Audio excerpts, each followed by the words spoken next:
Məni Mərkəzi Komitənin katibi çağırdı ki, piyesə baxmısanmı? Mən bilirdim ki, mən baxmışam desəm, məni məcbur edəcək ki, mən deyim ki, piyesdə bu cür nöqsanlar var. Ondan sonra Rüstəmi bunun əsasında özü vuracaqdı. Mən dedim, baxmamışam. Üstündə bir gün keçməmiş, hörmətli Heydər Əliyev mənə telefon açdı. Dedi, baxmısanmı bu piyesə? Dedim, bəli, baxmışam. Gənc bir müğənni idi, təzə başlayan bir müğənni idi. Mərkəzi Komitənin deməli, xaricə getmək, onda bir siyasəti var idi. Bunun adı pozuldu.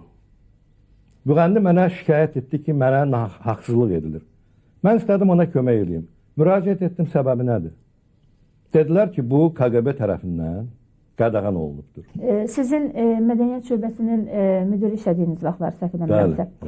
Həmin illərdə çox qadağan olunmuş mədəniyyət işçilərinə sizin yaşıl işıq yandırmağınız, yəni bax bu xatirə, bu yadıma düşdü mənim. Yəni kimlərə kömək eləmisiniz? Kimləri bax bayaq dediyimiz o qəddar zamanənin o qəddar ət maşınının ağzından qopardıb çıxartmısınız? Bilirsiniz, məsələ ondan ibarətdir ki, məsələn, mən təbiətimdən mən hesab edirəm ki, müsbət impulslu bir şəxsiyyətəm. Ona görə məsələn mən o cür yüksək vəzifədə işləyərək bir insanın bir marağına toxunmamışam.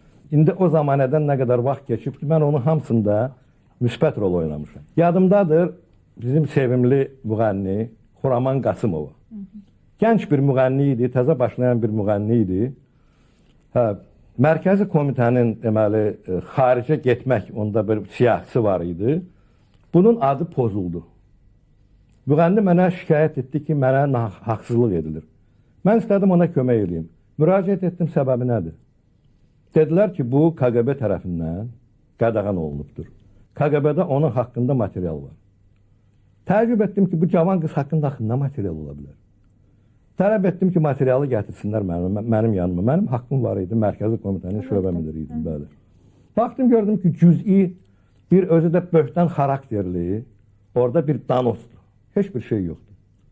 Müraciət etdim ondakı KQB-nin sədri hörmətli Ziya Yusufzadə.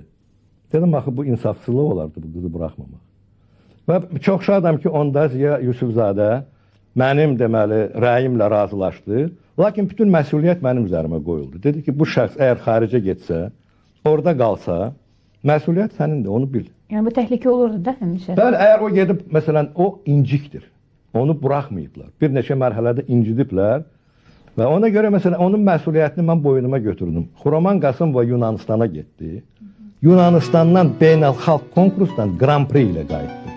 Məsələn, Rustam İbrahimbəyov bizim məşhur, deməli, kino sənətində yazışı kimi də, dramaturg kimi də bugün Oskar mükafatı laureatı. Bugün də Oskar mükafatı laureatıdır, bəli.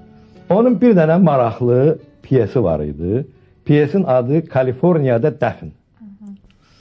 Simvollarla deməli bəzənmiş bu Kaliforniya əhvalatı bizim həqiqətlərlə səsləşirdi.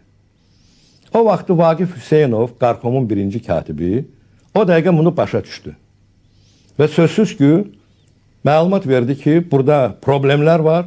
Bu piyes, məsələn, indiki intizama qarşıdır. Və hətta böyük şəxsiyyətlərin də orada karikaturası var. Yəni Ezop dilini başa düşdü. O Ezop dilini başa düşdü və Ezop dili də orada bilirsiniz, çox dolaşıq idi. Onu hər adam başa düşə bilməzdi. Yalnız bu problemləri bilən, intellektual adam, yəni adi tamaşaçı bunu heç vaxt başa düşə bilməzdi. Ondan sonra mən o piyesə baxmışdım. Məni Mərkəzi Komitənin katibi çağırdı ki, piyesə baxmısanmı? Mən bilirdim ki, mən baxmışam desəm, məni məcbur edəcək ki, mən deyim ki, piyesdə bu cür nöqsanlar var. Ondan sonra Rüstəmi bunun əsasında özü vuracaqdı. Mən dedim, baxmamışam. Bəs sən şöbə müdirisən, niyə baxmamısan? Dedim, mən bütün piyeslərə baxmaq borcum deyil ki. Bir gün baxaram. Üstündə bir gün keçməmiş, hörmətli Heydər Əliyev mənə telefon açdı. Dedi, baxmısanmı bu piyesə? Dedim, bəli, baxmışam. Nədir? Dedim, bilirsiniz, orada olan məsələlər o cür qəliz simvollara bəzənib ki, heç bir tamaşaçı oradan heç bir şeyi anlayıb, yaxud nizam-intizama qarşı, Sovet hökumətinə qarşı başa düşməyəcək. Amma əgər biz onu qadağan eləsək bu dəqiqə, sözsüz ki, bu bir yandan böyük, deməli, talantlı bir yazıçıya bir mənəvi zərbə olacaqdır. Ondan sonra da hamının ağzında bu başlayacaqdır, bir saqqız olmağa hamı burada problem axtaracaq. Qadağan olunmuş meyvələr də olur. Bəli. Kimə ilgisi olacaq? Mən çox şadam ki, həmişə belə məsələlərdə o vaxtı prezident onda birinci katibi olan Heydər Əliyev düzgün mövqelər tuturdu və mənlə tamamilə razılaşdı. Məsələn, Rustam İbrahimbəyovun onda bu pyesinə toxunulmadı. Əhvalatlar çoxdur. Əkrəm Əlislini Nevoyezno etmişdilər. Partiya biletini itirmişdi. Danos var idi ki, bu partiya biletini cırıb tullayıbdı. Disidentdir, Türkpərəstdir. Məsələn, onu Türkiyəyə buraxdırmaq özü məsələn böyük bir şey.